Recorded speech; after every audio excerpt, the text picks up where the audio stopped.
Realidades, una guía práctica y aplicable para resolver las múltiples exigencias de la vida desde una perspectiva bíblica. Con nosotros, René Peñalba.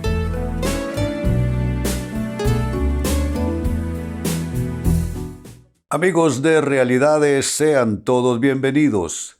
Para esta ocasión nuestro tema, ¿cristianos formados o deformados? Lo cierto es que vivimos en una época donde ya el cristianismo no se presenta con la sencillez, con la transparencia con que solía hacerse en otras épocas. Hoy día el cristianismo parece estar impregnado de una serie de elementos que son completamente antibíblicos, contrarios a la palabra de Dios, y se ha creado entonces esa que le podemos llamar perfectamente mixtura entre distintos elementos que contaminan el cristianismo, lo cual lo hace menos creíble en aquellas personas que pues no son de esa fe en la palabra de Dios. Así es que este es nuestro tema, cristianos formados o deformados. Y hablando a ese respecto, el Evangelio según Mateo capítulo 23, versículo 15 dice lo siguiente: ¿qué aflicción les espera? Maestros de la ley religiosa y fariseos, hipócritas, pues cruzan tierra y mar para ganar un solo seguidor y luego lo convierten en un hijo del infierno, 2 veces peor que ustedes mismos. Es una tremenda sentencia de parte de Dios, ¿no les parece? Y la acusación viene, por decirlo de alguna manera, con nombre y apellido. Va dirigida esta seria acusación en contra de los fariseos y los maestros de la ley religiosa en la época de Jesús, acusación que tenemos entonces que aceptar los maestros de la palabra de Dios en nuestra época. Es que no nos queda remedio. No podemos ver esto ni aceptarlo solo como algo histórico, algo que pasó entre Jesús y los religiosos de su época. Tenemos que trasladar esa acusación a nuestros días. Y aún en mi caso, que yo pertenezco al círculo eclesiástico, tengo yo que recibir esta seria acusación y someterme a prueba a la luz de esa palabra. Y tanto feligreses como sus maestros, pastores, sacerdotes, si es que son católicos, es que no nos queda más remedio que ponernos al filo de esta palabra. La leo de nuevo. ¿Qué aflicción les espera, maestros de la ley religiosa y fariseos, hipócritas? Pues cruzan tierra y mar para ganar un solo seguidor y luego lo convierten en un hijo del infierno 2 veces peor que ustedes mismos. ¿Eso debido a qué? A estar enseñando algo que quizá proviene de la Biblia, pero está contaminado con los malos motivos. ¿Cuántos le meten crítica? ¿Cuántos meten odio? ¿Cuántos meten contienda? ¿Cuántos meten amargura dentro de la enseñanza que brindan a otros? Y oigan bien, no solamente en las iglesias pasa esto, también en los hogares. Hay personas que a sus hijos literalmente los están intoxicando. ¿De qué sirve que los lleven a la iglesia el día domingo si los otros 6 días de la semana los están envenenando, hablando en contra del vecino, hablando en contra de los compañeros de trabajo, hablando en contra de la escuela, hablando en contra del gobierno? O sea, es una cosa espantosa cómo se está contaminando la fe cristiana con elementos que son completamente nocivos. Y esto basado en una cosa, amigos, que la gente no vive lo que cree.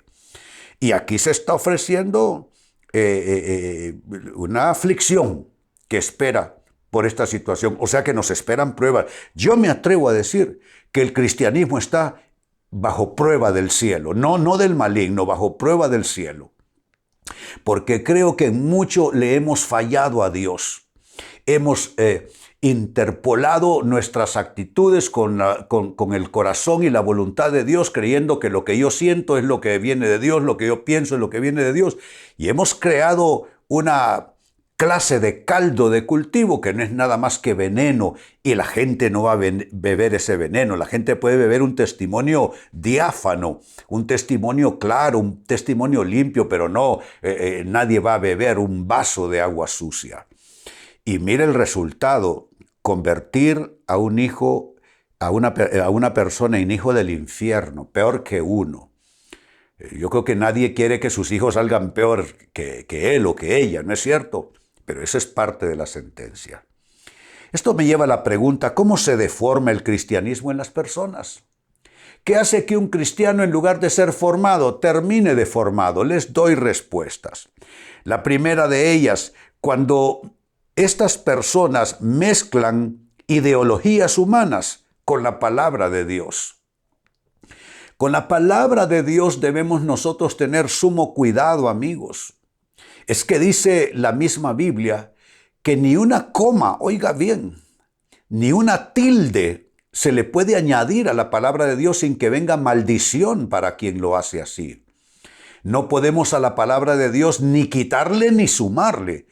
Si nos vamos a meter nosotros en esa dimensión de interactuar con la palabra de Dios, tenemos que adoptar este serio compromiso, porque seria es la sentencia también: no añadirle ni una coma ni una tilde. Así es que tenemos que, si esto es así, tan minucioso que ni una coma ni una tilde le podemos cambiar, entonces mucho más es el riesgo que corremos mezclando la palabra de Dios con ideologías humanas. Hay quienes usan la Biblia para hablar de temas políticos, por ejemplo. Eso no debe ser así y ya debemos ponerle fin a eso. Otros contaminan un don de profecía, por ejemplo, mezclándolo con asuntos de otro orden, asuntos políticos o asuntos humanos. Es que yo no digo que Dios no pueda hablar sobre esos temas, pero digo que es que a veces se siente que no es Dios, sino que son las personas que están contaminando la palabra de Dios con ideologías humanas. Eso lo que resulta al final es una clase de bebida que la gente va a vomitar en la cara de todos aquellos que nos llamamos cristianos. Como segunda respuesta, se deforma el cristianismo en las personas cuando estos cristianos confunden el reino de Dios con los reinos de este mundo. ¿Cuántos escuché yo en los últimos años que la iglesia debe gobernar? Pero qué disparate, digo yo. ¿Iglesia gobernante en el mundo? No, hombre. Es completamente tirado de los cabellos. Nuestro reino, y lo dijo Jesús, nuestro reino no es de este mundo. Somos ciudadanos del reino de Dios, conciudadanos de los santos, hijos y parte de la familia de Dios. Entonces, cuando nosotros enarbolamos la bandera del cristianismo en una causa de introducirnos en las sociedades para nosotros conformar una fuerza política y de gobierno, estamos completamente extraviados de lo que es el espíritu de la Biblia y de la palabra de Dios. Como alguien lo dijo, y yo lo he repetido desde que se lo escuché, dice: la iglesia no debe hacer política, la iglesia debe hacer políticos. Y por supuesto que estoy de acuerdo con eso. La iglesia debe formar hombres y mujeres de estirpe espiritual y moral para que ellos sí, a título personal, se introduzcan en la política y le hagan bien a la nación. Pero que la iglesia va a hacer política, que la iglesia va a pegarse a un partido político determinado, que la iglesia va a abrazar una ideología política, una causa política, es que eso hagámoslo como ciudadanos. Yo no digo que no tengamos una opinión, yo no digo que no tengamos una identificación, ¿no?, con algún grupo político, pues que esto es ciudadano, eso está bien, pero que la iglesia y que los cristianos en nombre del cristianismo nos metamos a hacer eso es completamente absurdo y es completamente censurado por el cielo. Y así es que Cuando se confunde el reino de Dios con los reinos de este mundo, estamos básicamente deformando el cristianismo, y eso lo que produce al final es mal testimonio. No es cierto que tenemos mal testimonio nosotros los cristianos, no es cierto que tienen mal testimonio nuestras iglesias por hacer esto, por tratar de confundir el reino de Dios, que es lo nuestro, con los reinos de este mundo. ¿Qué es lo que la Biblia nos dice? Que oremos por las autoridades de gobierno, pero que no nos metamos nosotros como iglesia en temas o hacer política, que lo hagan los ciudadanos. Nosotros enseñemos la palabra de Dios. Tercera respuesta: también se deforma el cristianismo en las personas cuando confunden estas personas autoridad humana con autoridad divina. Jesús, ¿qué les dijo? Vayan y sometan a las autoridades, a los reyes, a los gobernantes. No dijo eso. Y tampoco dijo vayan y amístense con ellos. Él dijo vayan a las ovejas y sanen enfermos y limpien leprosos y prediquen el reino de Dios y la buena noticia de Dios a estas personas. Nosotros los cristianos somos llamados a predicar el evangelio de Jesucristo. Eso es lo que debemos nosotros compartir. Y la autoridad que tenemos es sobre fuerzas espirituales de maldad. Nosotros estamos facultados a pisotear serpientes y escorpiones del mundo espiritual. Pero nosotros no tenemos por qué sumarnos a los distintos grupos en pugna, convirtiéndonos nosotros en otro grupo dentro del conflicto, cuando nosotros debiéramos de estar intercediendo por ellos sin mostrar nada más que imparcialidad. ¿Se dan cuenta? Es algo que hemos perdido, y no estoy yo aclaro, no estoy yo desde un estrado censurando a nadie. Yo estoy diciendo también mea culpa, y asumo la responsabilidad, porque esa deformación la hemos hecho entre todos. Y lo que nos queda es arrepentimiento delante de Dios y pedirle a Él que nos permita volver a la ruta correcta de un cristianismo formado, de cristianos formados, y no de un cristianismo y cristianos deformados. Y finalmente se deforma el cristianismo en las personas cuando monetizan la prosperidad bíblica. En esto hay dos bandos, se puede decir, dos círculos, dos extremos. Aquellos que han satanizado la palabra prosperidad y atacan diciendo que todo aquel que proclama la prosperidad de Dios es de la teología de la prosperidad y solo anda detrás del dinero. Falso. La prosperidad está en la Biblia, solo hace falta abrir una concordancia bíblica, sacar la palabra prosperidad que está ahí. Y una de las palabras que al menos yo más recibo de Dios es el Salmo 1. Será como árbol plantado junto a corrientes de agua, que da su fruto en su tiempo, su hoja no cae y todo lo que hace prosperará. Pero ese vocablo, prosperará, proviene en los originales del hebreo tzalach, que literalmente traduce fuerza para empujar hacia adelante.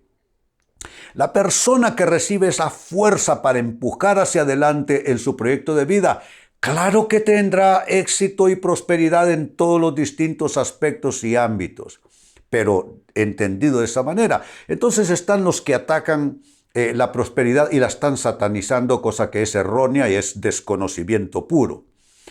Pero están nosotros en el otro extremo. Aquellos atacan a este otro grupo porque aquí hay gente que se ha pasado de la raya, que se ha pasado del límite, y que para ellos prosperidad solo es esto, mire, dinero. Y hay iglesias donde se ha monetizado la enseñanza, se ha monetizado el mensaje, todo es plata, todo es dinero, todo es pagado. Entonces ya se cayó en otro extremo. Incluso hay quienes manipulan la palabra profética para sacar dinero de las personas y creen que eso es un mover del espíritu, que entre tú más me des, yo más te bendigo. Todo eso es superchería, queridos amigos. Tenemos que abrir los ojos, ser un poquitito más prácticos y realistas, hombre, dejarnos que no permitir que nos estén embobando. Entonces, Cuando se monetiza la prosperidad bíblica, también se está deformando al cristianismo y a los cristianos también. Vuelvo al texto bíblico de inicio, Mateo 23 y verso 15. ¿Qué aflicción les espera, maestros de la ley religiosa y fariseos, hipócritas? Pues cruzan tierra y mar para ganar un solo seguidor y luego lo convierten en un hijo del infierno 2 veces peor que ustedes mismos. Se acusa a los que están supuestos a formar a los cristianos. Que Dios nos perdone, es lo único que puedo decir. Cuando se deforma el cristianismo en las personas, les he dado 4 maneras en que esto sucede. 1, cuando mezclan ideologías humanas con la palabra de Dios. 2, cuando confunden el reino de Dios con los reinos de este mundo.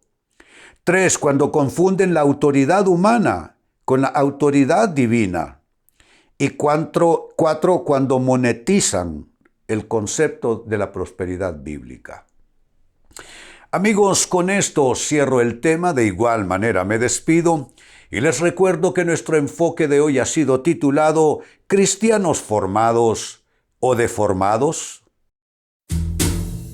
Hemos presentado Realidades con René Peñalba. Puede escuchar y descargar este u otro programa en renépenalba.net.